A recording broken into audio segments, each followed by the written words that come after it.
नमस्कार मंडळी, कशा आहात सगळे? मस्त ना? तर आज बनवणार आहे मी मेथीची भाजी. आणि मेथीची भाजीने मला एकदम छान असा आमच्या खाली टेम्पो आला होता भाज्यांचा. मग त्यामध्ये मला मेथीची भाजी दिसली. खूप छान मेथीची भाजी होती, एकदम ताजी, जणू का आत्ता शेतातली उपटून आणली अशी ही मेथीची भाजी होती. आणि ताजी होती, एकदम लुसलुशीत, हिरवीगार आणि एकदम कोवळी अशी ही भाजी होती. मग काय घेतली, मला काही राहिलंच नाही. मग घेतली एक मेथीची जुडी. आणि हे मेथीची जुडी होती ती 25 रुपयाला होती, कारण पालेभाज्यात खूप महाग झाल्या, म्हणजे सगळ्याच भाज्या महाग झालेल्या आहेत पावसामुळे.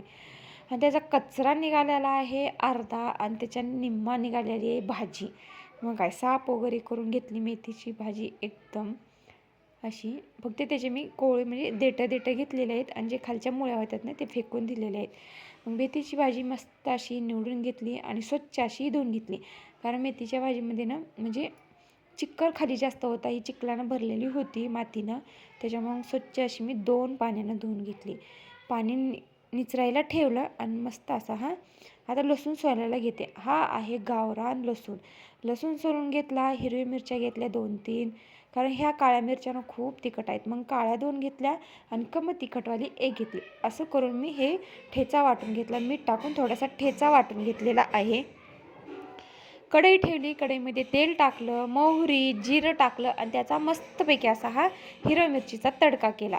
तर तुम्हाला बाहेरचा आवाज येत असेल, कारण इथे थोडंसं काम सुरू आहे त्याच्यामुळे. तर त्याचा असा तडका करून घेतला मी. मोहरी टाकली, जिरं टाकलं आणि हिरवी मिरचीचा तडका करून घेतला. तर मेथीच्या भाजीचं कसं असतं माहिती आहे का?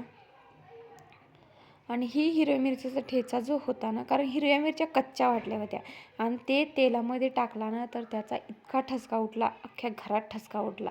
मग काय तडका दिला, त्यावर झाकण ठेवलं आणि बाहेर जाऊन बसले, जोपर्यंत ठसका जात नाही तोपर्यंत.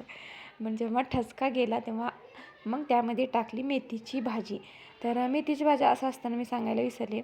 तर कढईत म्हणजे आपण भाजी करायला जेव्हा जातो ना, तेव्हा काही कढईत मेथीची भाजी बसत नाही आहे, आणि खायलाच गेलं ना कुणाला काही पुरत नाही आहे.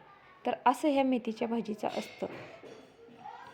तर मस्तपैकी असं ही मेथीची भाजी फ्राय केली. हिरव्या मिरच्याचा ठेचा जे होता ना ते पूर्ण मिक्स भाजी म्हणजे भाजीमध्ये पूर्ण मिक्स करून घेतला. आणि वरून टाकलं आहे थोडंसं चवीपुरतं मीठ आणि शेंगदाण्याचं कूट.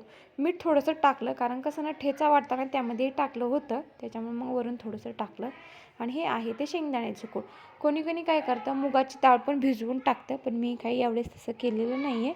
असं पण छान लागतं. आणि अजून एक पद्धत आहे, काही भागामध्ये ना मेथीची भाजी आहे ती पातळ असते, म्हणजे रस्सा भाजी करतात. तर ते मी काही खाल्लेले नाही, पण ते बघितलेली आहे की पातळ भाजी करतात. आमच्या भागात तर नाही, आमच्या भागात अशी सुक्की भाजीच करतात. तर हे भाजी किती जणाला पुरेल तुम्हाला असं वाटतं? मला तर वाटते की 100 जणांना ही भाजी पुरत असेल. 100 लोकांसाठी म्हणजे बस होईल ही एवढी भाजी.